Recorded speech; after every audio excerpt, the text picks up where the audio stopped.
Nosotros somos muy puntuales. Sean todos ustedes bienvenidos a la sesión de cardiología del mes de octubre. Como ven ustedes, el tema es muy atrayente, prevención secundaria en enfermedad cardiovascular. Y bueno, pues tenemos nada menos que al doctor Gerardo Pairó, que es un experto, es un cardiólogo intervencionista y experto en el tema también, entre otras muchas otras cosas. Hablar de su currículum, pues nos pasaríamos toda la sesión hablando de él. Y lógicamente también tenemos la presencia de como panelistas al doctor Enrique Díaz y Díaz, un gran amigo personal y que además es un personaje dentro de la cardiología mexicana. Él es el director de la división de cardiología del Hospital de Cardiología del Centro Médico Nacional Siglo XXI. Bienvenido, Enrique. Muchas gracias. Tenemos también la presencia del doctor Enrique Díaz y Díaz, ya ampliamente, Díaz Green, perdón. No, la otra vez le tocó el premio al doctor Enrique Díaz Green, ahora le tocó al doctor Díaz y Díaz. Bien. Tenemos la presencia del doctor Enrique Díaz Green, jefe de la División de Enseñanza del Hospital Ángeles del Pedregal. Y pues digo, me agrada mucho tenerlos a todos ustedes aquí para escuchar y participar también. Pueden participar activamente en la sesión que es prevención secundaria de la enfermedad cardiovascular. ¿Qué tenemos actual? ¿Qué tenemos a la fecha? Update. Eso lo agregó aquí el doctor, digo, es medio pochito, pero bienvenido, Gerardo, por favor. Adelante. Gracias, doctor. Y gracias también a Organon por la invitación a participar. Le cambié un poquito el título porque el doctor me dejó un pollito que es un tratado de cardiología, en realidad hablar de prevención secundaria, porque todo tiene que ver con prevención secundaria. Entonces, a enfocar esto en 40 minutos no fue tarea sencilla. Entonces, lo hice lo más didáctico posible en temas muy particulares en donde hay nueva evidencia, en donde aprovechando que hay médicos jóvenes en formación, creo que esto les va a venir bastante bien. Doctor Díaz Green, sobre todo usted. Bueno, me gusta empezar hablando de esto porque este debería ser nuestro objetivo como médicos, hablar de medicina de precisión. Hablar de medicina de precisión incluye términos que quizás para nosotros ya no van a ser, o esperemos que vayan a ser en algún punto, la forma en la que tratemos, diagnostiquemos a los pacientes. Es decir, hablar de genómica, proteómica, farmacogenómica, nutrigenómica. Esto que viene creciendo muchísimo de la mano de la inteligencia artificial, debería de ser el objetivo en un futuro muy cercano de la prevención secundaria de enfermedad cardiovascular. Sin embargo, cuando estamos tan lejos de eso, tenemos que terminar hablando de estudios y de cortes poblacionales en donde hay evidencia demostrada a grande escala de que existen ciertos conceptos como esto, hacerle un trajecito a la medida a nuestro paciente con los fármacos que han demostrado una eficacia suficiente desde el punto de vista clínico y científico, como para empezar a seleccionar subpoblaciones de pacientes que se benefician de estrategias farmacológicas como las que vamos a hablar. Entonces, lo primero que quiero hacer, ya que me regañó el doctor Catrip por cambiarle el título a la ponencia, es cambiarles a ustedes el chip. Va a ser fácil con los jóvenes, entre ustedes, doctor Díaz Green, en que ya no deberíamos de hablar de prevención secundaria y prevención primaria como únicos términos. La realidad es que este es un término arcaico, cuadrado, que deja englobado, y esto me va a dar pauta a una plática que daré creo que la próxima semana. Doctor Verdejo, bienvenido. Adelante, por favor. Sobre prevención en realidad como deberíamos de considerarla. Hoy hablamos ya de prevención primordial en aquellos, digamos, niños que no tienen ni siquiera adquiridos factores de riesgo. Este debería ser el enfoque de la verdadera medicina de prevención sobre los niños, sobre las personas que no han adquirido factores de riesgo para que no caigan en los factores de riesgo más adelante. Y cambiar esta división de prevención primaria y prevención secundaria y ampliarlo a una prevención terciaria. Porque si hoy nos guiamos, como nos dicen, prevención primaria y prevención secundaria, en esta terminología muy estricta y cuadrada, hablaríamos de que se establecen estrategias para un niño que acaba de nacer, iguales que para un paciente que está a 30 segundos de tener su primer infarto. Eso es prevención primaria hoy. La realidad es que es totalmente distinta a la población. Entonces, hoy lo que quiero hacer es cambiarles la idea, este chip, y hablar de prevención primaria en aquellos que tienen factores de riesgo únicamente, prevención secundaria en aquellos que ya tienen arteriosclerosis o que tienen enfermedad cardiovascular todavía no sintomática, y prevención terciaria en aquellos que ya tuvieron un evento cardiovascular. ¿Por qué? Porque son tres poblaciones totalmente distintas, objetivos terapéuticos totalmente distintos y desenlaces totalmente distintos entre estos tres tipos de prevención cardiovascular. Entonces, esto es lo que pasa hoy con las guías de prevención primaria. Establecen grupos de riesgo y establecen la probabilidad teórica de tener un evento cardiovascular a lo largo de los próximos años. Pueden utilizar cualquiera de las escalas de riesgo, ya sea de los europeos, de los americanos o Global Risk, por ejemplo, pero todos son escalas teóricas. Sin embargo, dejan algo muy importante de fuera, que este es el término que hoy cobra mucha relevancia, que es la arteriosclerosis subclínica, antes de que tengan eventos cardiovasculares los pacientes. Entonces, hoy, utilizar estas escalas a mí me parece antididáctico, ir y gastar tiempo en buscar en dónde está nuestro paciente para ver cuál es el riesgo potencial, lo hace poco didáctico y poco objetivo. Es muy subjetivo esto en realidad, aunque tiene valores estrictos. Al final de cuentas, falta el término más importante, ¿en qué parte de la etapa clínica están? Y entonces, me voy a revisar un par de diapositivas, porque este continuo cardiovascular que me va a servir para hablar desde lo de la prevención secundaria y lo corrijo, prevención terciaria en realidad, me va a permitir saber en qué parte de este continuo cardiovascular están los pacientes de quienes quiero hablarles hoy en cuanto a prevención terciaria. Entonces, me encanta este tema porque esto sí es prevención primaria, hablar de estrés oxidativo, inflamación. Esto es la piedra angular para todas las enfermedades cardiovasculares y que se conjuntan con las enfermedades metabólicas. Hablar de estrés oxidativo es una ciencia ficción, parece, pero es sumamente interesante e importante entender que esta es la base fisiopatológica de muchas de las enfermedades que hoy tratamos como prevención terciaria cuando tienen un desenlace clínico. Entonces, hoy cambiaremos esta mentalidad para hablar de prevención primaria únicamente en aquellos que tienen riesgos o factores de riesgo cardiovascular, para dejarlos ahora realmente como prevención secundaria en aquellos que ya tienen arteriosclerosis subclínica. Y la plática hoy será sobre prevención terciaria. Ya no quise corregir tanto el tema del doctor Catrip porque me iba a regañar mucho más de lo que hizo antes de que empecemos. Y entonces, la pregunta es, ¿ser o no ser? No, la realidad es que debería ser dar o no dar y qué tanto dar, dependiendo del riesgo cardiovascular de nuestro paciente. Pero hablar de prevención terciaria y riesgo cardiovascular, la realidad es que sale de cualquier terminología, porque esos son los de más alto riesgo cardiovascular. Es incalculable. La realidad es que esta población tiene la mayor probabilidad de volver a tener un evento mucho más veces que aquellos que no lo han tenido. Entonces, hoy las guías de recomendación trazan una línea y nos dicen, si está de este lado su paciente, trátelo de una forma, y si está de este lado su paciente, trátelo de otra forma, cuando en realidad debería de ser medicina de precisión. ¿Qué características tiene el paciente? ¿Cómo se ha comportado clínicamente? ¿Cuál es el evento cardiovascular que lo llevó a caer en una prevención terciaria? Y entonces, en base a eso, y objetivamente tenerlo en algún futuro como genómica, proteómica, farmacogenética, eso será la medicina del futuro, y hacia allá va. Mucho apoyado de la inteligencia artificial, que es otro tema bien interesante en cardiología. Entonces, vean la probabilidad de tener un evento cardiovascular entre aquellos que tienen factores de riesgo, en aquellos que ya tienen enfermedad coronaria cerebrovascular o periférica estable, y lo pongo entre mayúsculas y comillas, porque ya no es un término estable, en realidad es un término crónico, y la historia de haber tenido un evento cardiovascular. Esto es una tabla que se recoge de un registro a 4 años de pacientes que ya tienen enfermedad arteriosclerótica establecida. Y la probabilidad de haber tenido un infarto y volver a tener otro en esa población es cercana al 20%. Eso es una granada en la mano. Ese paciente tarde o temprano va a terminar teniendo otro evento cardiovascular si no hacemos medicina de precisión. Si no tratamos objetivamente los factores que lo han llevado a esto, con metas estrictas de tratamiento para reducir la probabilidad de que ese 18% caiga a lo mínimo que es el riesgo residual.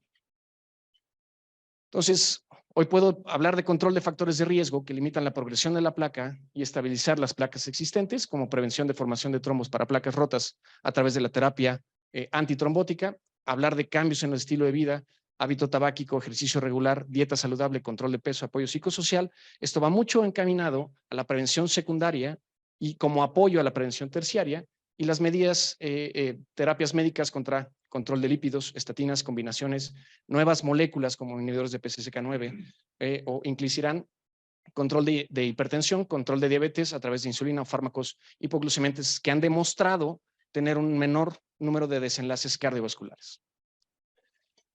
Lo primero sería identificar a quiénes son mis pacientes de más alto riesgo o de muy alto riesgo cardiovascular, y son básicamente estos: aquellos que están en prevención secundaria con falla cardíaca, con diabetes, con enfermedad renal, polivasculares, los que han tenido eventos recurrentes o los que tienen un evento cardiovascular, un síndrome coronario agudo de un año de evolución y que tienen cifras de colesterol LDL arriba de 100 miligramos por decilitro.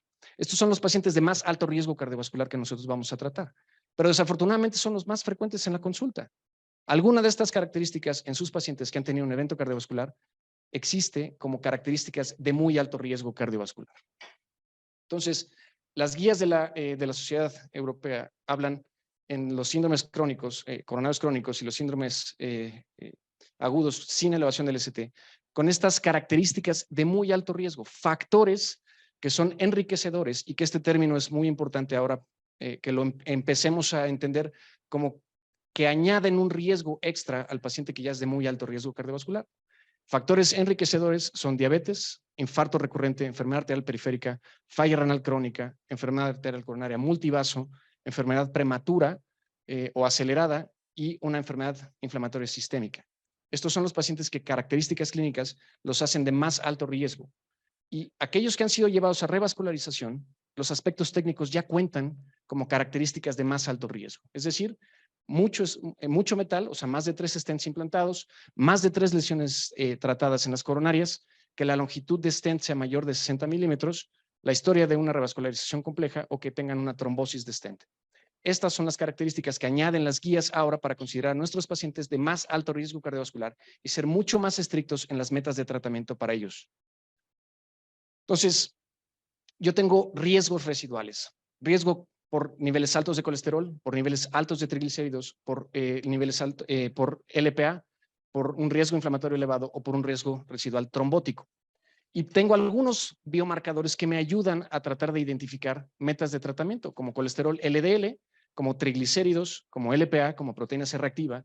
Sin embargo, el riesgo trombótico no existe un biomarcador que nos pueda identificar a aquellos pacientes que son de más alto riesgo cardiovascular simplemente por este biomarcador.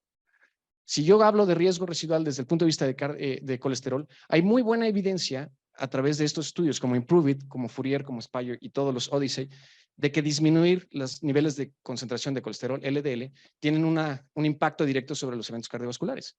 Lo mismo sucede con triglicéridos, que es el gran perdido en el espacio de la cardiología en cuanto a prevención secundaria. Y estudios como REDUCE-IT, sobre todo, ha demostrado que los niveles altos de triglicéridos sí tienen un impacto en el número de eventos cardiovasculares, y reducirlos tiene un impacto en la reducción de eventos cardiovasculares.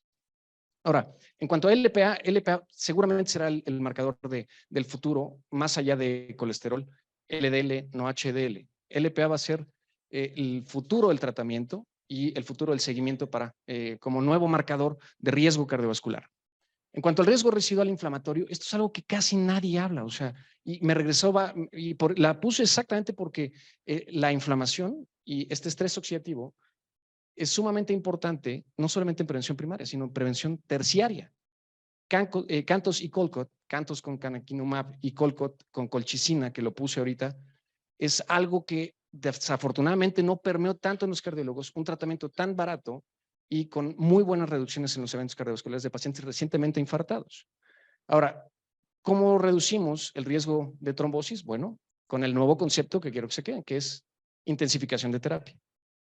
Y entonces empiezo con esto. 1, hablar de inflamación. Cuando se pierde esta balanza entre la generación de radicales libres de oxígeno y nuestros sistemas antioxidantes, cuando se pierde esta balanza, las enfermedades cardiometabólicas son mucho más frecuentes en los pacientes. Y el manejo de estas enfermedades cardiometabólicas que van interrelacionadas necesitan de un abordaje multidisciplinario.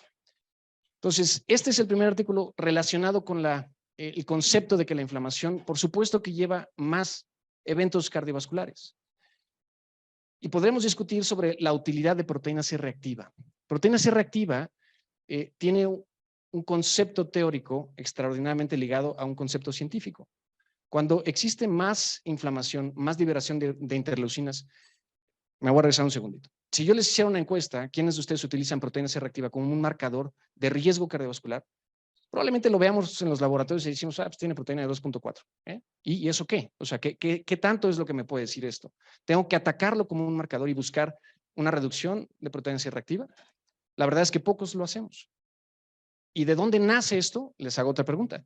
¿Quiénes piensan que quienes tienen un nivel incrementado de interleucinas están inflamados? El 100% de ustedes.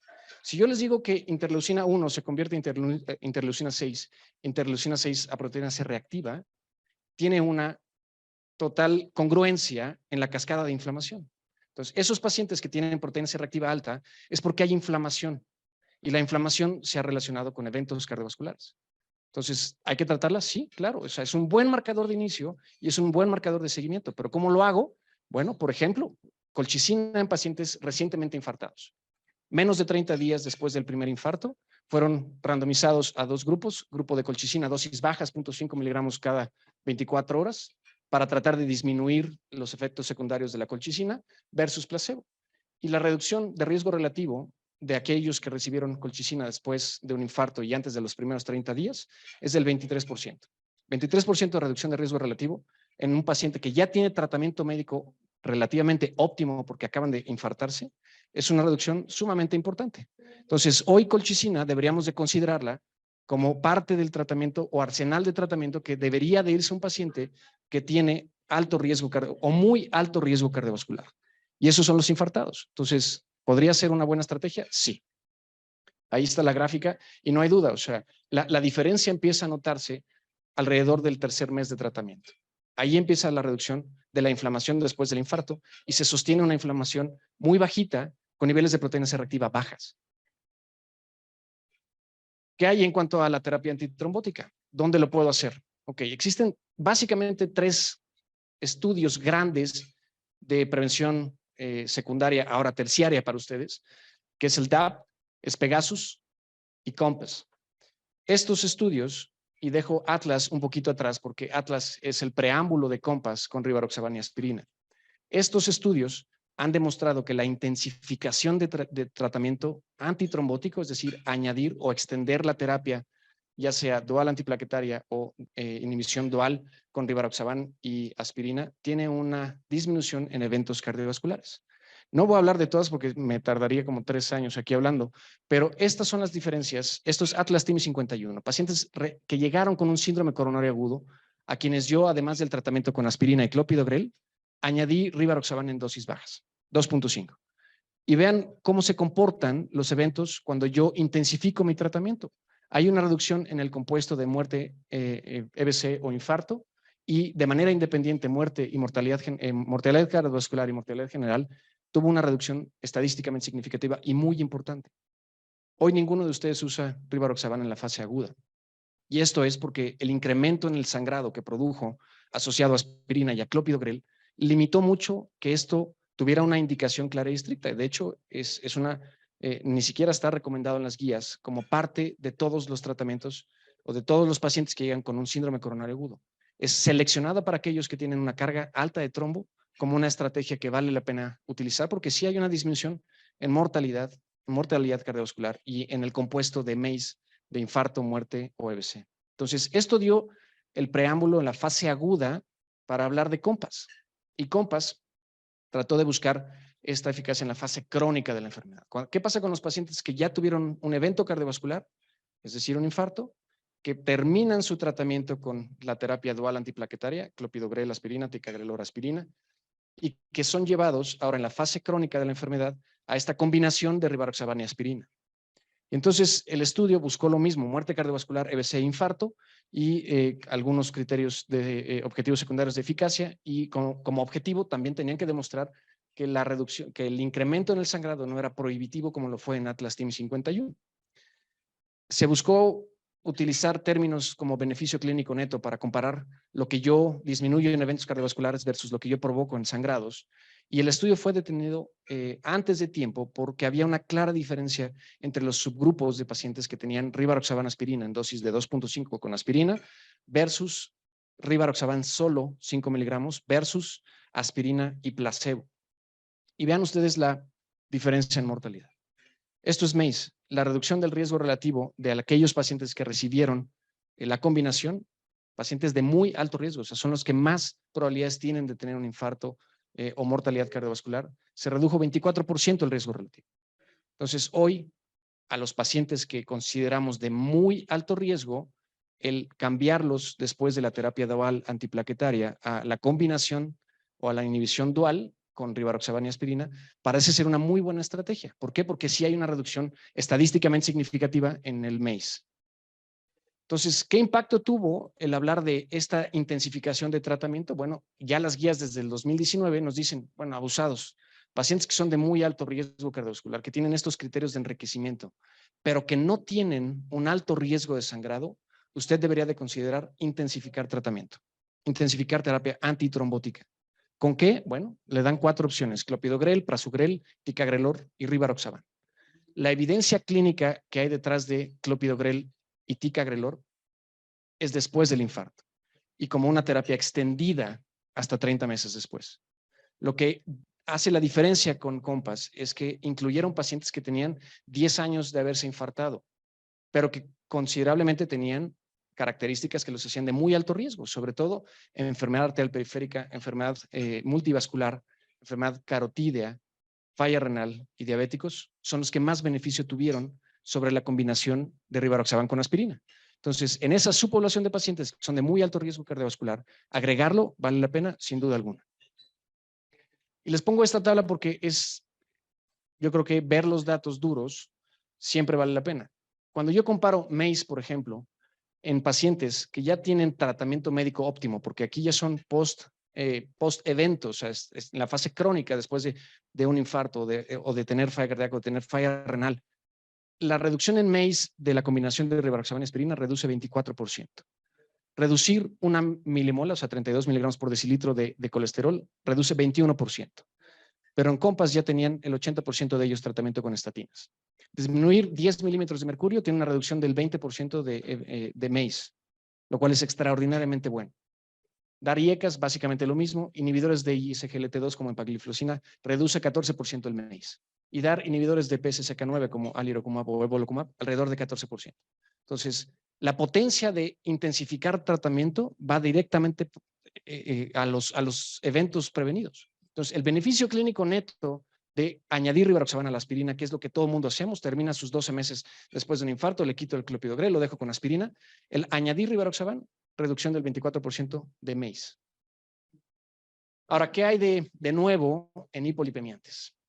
Ya tenemos identificados a aquellos pacientes que son de muy alto riesgo con estas características clínicas y sobre estos voy. Es una tabla publicada en el 2019 como los objetivos terapéuticos basado en los ensayos clínicos con anterioridad que han demostrado, sobre todo IMPROVE-IT, que demostró que llevar a pacientes abajo de 55 miligramos por decilitro, que son de muy alto riesgo, tiene un impacto en la probabilidad de un nuevo evento. Entonces, por eso hoy las guías recomiendan que aquellos pacientes que son de muy alto riesgo, es decir, aquellos que están en prevención terciaria, deberíamos de buscar una reducción al menos del 50% del colesterol LDL basal e idealmente buscar el 55 como nuestra meta terapéutica. Y entonces, en aquellos que tienen un score de más del 10%, que tienen falla cardíaca con enfermedad cardiovascular, con otros factores de riesgo, enfermedad renal crónica, diabetes con daño a órgano blanco, 3 factores de riesgo mayor, inicio temprano de diabetes de más de 20 años, diabetes tipo 1 con más de 20 años de evolución. O sea, estos son los verdaderos pacientes de altísimo riesgo. Y en ellos, la recomendación hoy en prevención terciaria es buscar estas metas de tratamiento abajo de 55 miligramos por decilitro. Les pongo esto porque estas son de las opciones terapéuticas que tenemos para buscar cómo llegar a este objetivo terapéutico. Sabemos que las estatinas de alta potencia solas es difícil que logren llevar o que lleven a un paciente a menos de 55 miligramos por decilitro. Entonces, la combinación con ezetimibe hace que se potencie el efecto a través de la disminución de la absorción a nivel intestinal con ezetimibe más, por ejemplo, rosuvastatina. Este es desde mi punto de vista, el estudio Rosette, el que mejor evidencia nos da de cuál es la potencia de añadir ezetimibe a la rosuvastatina. Y si ustedes ven, comparado con 5 miligramos de rosuvastatina con 10 con 20 y en esas combinaciones agregar ezetimibe, la reducción de todos en cambio porcentual supera el 50%. Y cuando yo combino rosuvastatina, ezetimibe de 20 miligramos, la reducción es del 62%. Entonces, la potencia que adquiere rosuvastatina cuando lo añadimos con ezetimibe vale muchísimo la pena. ¿Por qué? Porque es probable que logremos llevar a nuestros pacientes que no empiezan con un colesterol LDL exageradamente alto a metas de tratamiento en prevención terciaria. Otra de las evidencias, Fourier. Este es un análisis de Fourier en algunas subpoblaciones para que vean qué es lo que evolocumab puede hacer. Si yo agarro, dependiendo la población, antigüedad del evento clínico, es decir, infarto, si tienen menos de 2 años o más de 2 años, existe una diferencia estadísticamente significativa en ambos grupos. O sea, no importa cuándo se haya infartado, se va a beneficiar. Sin embargo, si yo lo agarro pronto en el tratamiento, o sea, después del evento cardiovascular, el beneficio clínico es mucho mayor. La reducción absoluta es cercana al 3% y la reducción del riesgo relativo es del 24%. Esto es comparado con placebo. Del otro lado, la reducción del riesgo relativo no es tan importante, es del 13%, pero de todas maneras es un medicamento que vale la pena probar si no llegamos a metas de tratamiento y el paciente ha tenido un infarto. Ahora, ¿qué pasa si yo comparo eventos previos? Más de 2 eventos, igual o más de 2 eventos versus un evento únicamente en el paciente. Aquí también existe una diferencia importante. El beneficio clínico o la reducción del riesgo relativo es del 21% para aquellos que han tenido 2 eventos versus el 16%. Ambas estadísticamente significativas. Pero el mayor beneficio se ve en aquellos quienes han tenido ya al menos un segundo evento. Y lo que más me gusta es esta diferencia. El paciente polivascular, el que está verdaderamente enfermo por todos lados en el lecho vascular, tiene una reducción del 30% en el riesgo relativo de un tercer evento o de un segundo evento en aquellos en quienes tienen enfermedad polivascular. Entonces, los que son más enfermos, terapias agresivas y reducciones agresivas en colesterol LDL, tienen una reducción de riesgo relativo mucho más importante en comparación con aquellos que son de menos riesgo dentro de este gran rubro de pacientes de muy alto riesgo cardiovascular. Entonces, me hubiera gustado ver al doctor Abel Pavía aquí para dar las gracias porque se encargó con un grupo de gente muy importante y que lípidos es su fascinación, de darnos un poquito de las guías de práctica en México. Después de haber hecho un análisis y un panel, 20,000 paneles de discusión, llegaron a esta, que me encanta, esta tabla. Lo primero que tengo que hacer es identificar a mis pacientes de riesgo extremadamente alto. O sea, ya no hay un término más allá. Ya no sé cómo se les va a ocurrir el siguiente punto después de muy extremadamente alto será. Pero son pacientes que tienen infarto en menos de un año, que tienen enfermedad cardiovascular difusa, coronaria múltiples vasos, 2 o más territorios vasculares, enfermedad arterial periférica, enfermedad cardiovascular con diabetes y la probabilidad por Global Risk arriba del 40%. Esos son la población que, de acuerdo a las guías mexicanas, son las de más alto riesgo cardiovascular. Objetivo terapéutico coincide con el resto de las guías, abajo de 55 miligramos por decilitro. Hay que buscar modificar el estilo de vida, utilizando perfiles lipídicos anuales, controlando el resto de los factores de riesgo de modificaciones al estilo de vida. Y esta es la estrategia que ellos proponen en el algoritmo de las recomendaciones mexicanas. 1, estatinas de alta intensidad. No llegó a los objetivos de tratamiento, entonces agrego ezetimibe. Si es intolerante a las estatinas, verdaderamente intolerante a las estatinas, entonces agrego un inhibidor de PCSK9 junto con ezetimibe si es que no llegué a las metas de recomendación. Entonces, esa es la secuencia lógica de pensamiento con la evidencia clínica que sustenta esta última recomendación en pacientes de extremadamente alto riesgo cardiovascular. Van a tener una modificación segurito, segurito. ¿Por qué? Porque está a punto de entrar inclisiran.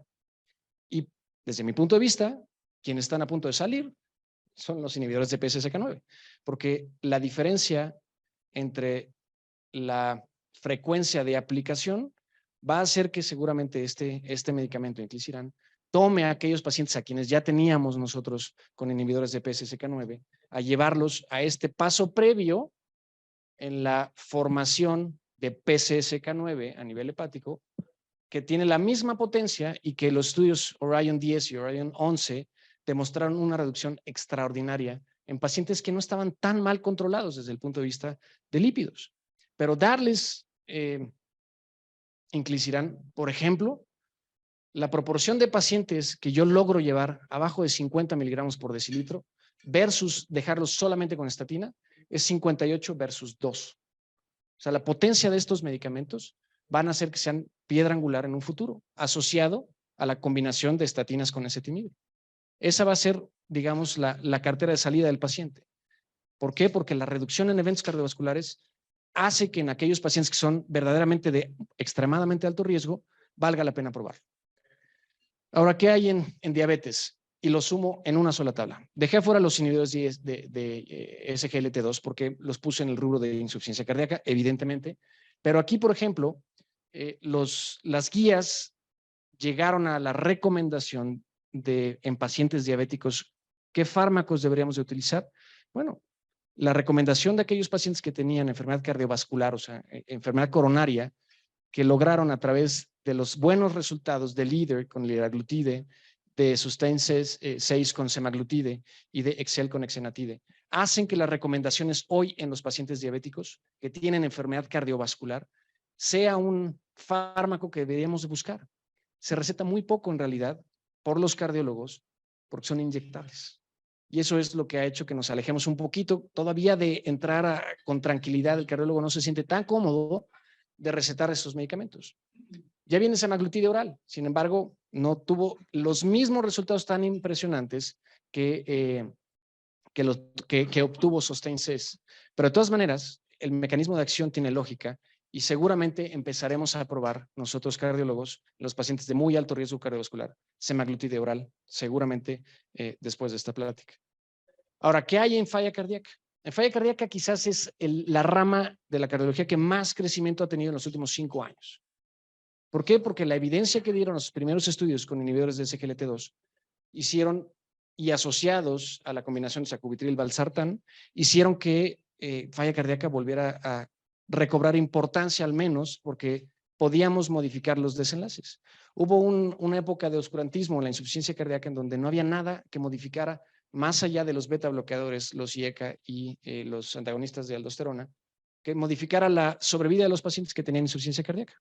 Entonces, al salir la evidencia que dio empagliflozina inicialmente y después los siguientes inhibidores de SGLT2, hicieron que las guías de tratamiento actual modificaran en torno a dejarlo como una piedra angular del paciente que tiene insuficiencia cardíaca. Eso ya lo tienen ustedes claro. El punto es, no había evidencia de en qué momento de falla cardíaca, si con fracción de expulsión preservada o reducida, podíamos utilizar todos los ISGLT2. Estos fueron los nuevos conceptos que cambiaron en torno a insuficiencia cardíaca. Uno, se dejó de utilizar este término ambiguo de insuficiencia cardíaca con fracción en rango medio y ahora se utiliza insuficiencia cardíaca con fracción de eyección levemente reducida. Después existe un nuevo algoritmo de tratamiento simplificado para falla cardíaca con fracción de expulsión reducida. Se añaden los fenotipos de insuficiencia cardíaca y los tratamientos actualizados para la mayoría de las comorbilidades no cardiovasculares, incluidas diabetes, hipercalemia y deficiencia de hierro y cáncer. Y las nuevas recomendaciones en falla reducida ya la dejan como clase 1, añadir dapagliflozina o empagliflozina en pacientes que tienen falla cardíaca reducida para reducir hospitalizaciones por insuficiencia cardíaca o muerte. Esa ya es una indicación clase 1. Y la otra es Vericiguat, es de las cosas nuevas que han salido en el tratamiento de los pacientes con falla cardíaca, que puede considerarse en pacientes que tienen clase funcional 2 a 4 de la NIJA, que han tenido un empeoramiento de insuficiencia cardíaca a pesar del tratamiento con ARNI o IECA, más beta bloqueador y antagonista de receptores de mineralocorticoides para reducir mortalidad. Esto es recientemente hospitalizados por un cuadro de falla cardíaca. Vericiguat ya tiene al menos la indicación apropiada para darlo con una clase 2B. Este es Victoria. Victoria es el estudio que aporta la información como para que las guías hoy den esta clase de recomendación al uso de Vericiguat. Y si ustedes ven la diferencia en eventos cardiovasculares, incluidas hospitalización por insuficiencia cardíaca, se reduce de manera significativa al añadir al tratamiento Vericiguat. No había una grandísima tasa de pacientes que utilizaran ISGLT2 porque los estudios empezaron poco tiempo después a correr de la evidencia que dieron los resultados con empagliflozina y con dapagliflozina. Entonces, hoy por lo menos una proporción importante de pacientes ya tenían los otros 4, tenían las 4 piedras angulares del tratamiento con insuficiencia cardíaca, pero a pesar de eso, la reducción es estadísticamente significativa. Ya no son tan impresionantes los números en Victoria, es la realidad. O sea, una reducción del riesgo relativo al 10-11%, pues quizás ya no es tan impresionante como lo fueron las previas con con sacubitril valsartán o con alguno de los ISGLT2, pero de todas maneras, o sea, a pesar de tener un tratamiento óptimo, estos pacientes obtienen un beneficio en la reducción de eventos cardiovasculares y particularmente hospitalizaciones por falla cardíaca. Y lo que acaba de salir, nuevecito, ¿no? Dapagliflozina en falla cardíaca. Este artículo abrió el abanico por completo de cómo tratamos a los pacientes con falla cardíaca preservada. Emperor Reduced y Emperor Preserved abrieron un poco digamos, la pantalla de que funcionan y son de los pocos medicamentos que funcionan en falla cardíaca con fracción de expulsión preservada. Algunos subgrupos funciona sacubitril valsartán y algunos subgrupos funciona espironolactona, pero no en el grueso de la población. En cambio, lo que dio dapagliflozina en este estudio, la realidad es que ya da lo mismo, o sea, ya nos debe dar lo mismo si el paciente tiene falla cardíaca reducida, levemente reducida o preservada, todos tienen un beneficio estadísticamente significativo. Entonces, falla cardíaca con DAPA o EMPA, se lo tenemos que dar a cualquiera de las poblaciones. Entonces, esto era lo que yo les decía, o sea, prevención cardiovascular, todos han demostrado en prevención cardiovascular, CANA, DAPA, EMPA, ERTU ni siquiera salió al mercado. Tuvimos ahí un desliz en un estudio que era muy similar al de EMPA, misma población, molécula muy parecida, y ha sido el único de los ISGLT2 que no logró demostrarlo como lo hicieron los previos. Y sotagliflozina lo dejo aparte porque ese de verdad parece que no permeó tanto y es uno de los medicamentos que más reducción tuvo en eventos de hospitalización por falla cardíaca en pacientes en prevención secundaria. Y sotagliflozina todavía no logra permear tanto como lo han hecho DAPA y empagliflozina. Entonces, da lo mismo si ya hay falla cardíaca con fracción de expulsión reducida, levemente reducida o preservada. La evidencia para estas dos moléculas soporta su uso sin duda alguna. Y les dejo el último estudio, que lo tuve que poner como misceláneos porque fueron de los nuevos que se presentaron en el Congreso Europeo de Cardiología que acaba de pasar, y es el estudio SECURE. Ya se había hablado un poco de la polipíldora, cuáles eran las ventajas y el beneficio de tener a un paciente con una polipíldora basada en IECA, en estatina y en aspirina, versus los tres componentes dados tableta por tableta. La diferencia estadísticamente significativa en eventos cardiovasculares y en eventos secundarios, o sea, ellos probaron primero no inferioridad y después superioridad. Y no solamente no es no inferior, sino que es superior dar una polipíldora en prevención secundaria estoy hablando, si yo le doy 3 tabletitas versus darle una tableta con los mismos componentes, mismo gramaje en IECA y en estatina, tiene una diferencia estadísticamente significativa. Lo interesante viene no del estudio, o sea, qué raro que un paciente que tiene exactamente el mismo tratamiento tenga una diferencia en eventos cardiovasculares. ¿Por qué lo tendría? Bueno, la primera es adherencia.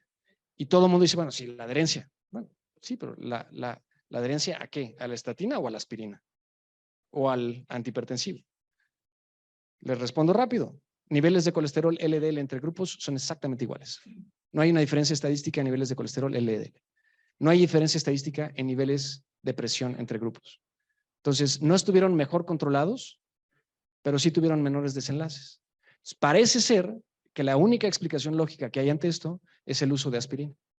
El ser más complaciente y estricto con tus medicamentos y menos tasa de falla al tratamiento con la aspirina parece ser el responsable de la reducción de eventos cardiovasculares que se observó en el estudio SECURE. Entonces, ya como conclusión, diría que la medicina de precisión, este es un objetivo en la práctica médica de todos nosotros en cardiología, tiene que ser un must para todos nosotros. Prevención secundaria, ahora deberíamos de hablar prevención terciaria. Pacientes de más alto riesgo cardiovascular tienen mayor riesgo residual y esta es una subpoblación de pacientes que tienen que tener una intensificación de tratamiento en todos los conceptos. Hay mayor recurrencia de eventos cardiovasculares y las metas más bajas tienen un menor número de eventos sin duda alguna. LDL objetivo abajo de 55, sea buscando con estatina más ezetimibe más inhibidor de PCSK9. Intensificación de tratamiento antitrombótico en bajo riesgo de sangrado con alto riesgo isquémico. Aspirina más rivaroxaban en pacientes que son multivasculares, diabéticos, falla cardíaca, falla renal o enfermedad arterial periférica. Tratamiento antiinflamatorio en pacientes después de un infarto que tienen enfermedad difusa. y SGLT2 para todo el espectro de falla cardíaca y Vericiguat para aquellos con descompensación reciente, y agonistas de GLP-1 en pacientes con enfermedad coronaria difusa y criterios de enriquecimiento. Y la última es polipíldora para poblaciones multimórbidas con polifarmacia, parece ser una muy buena opción. Gracias, con esa termino.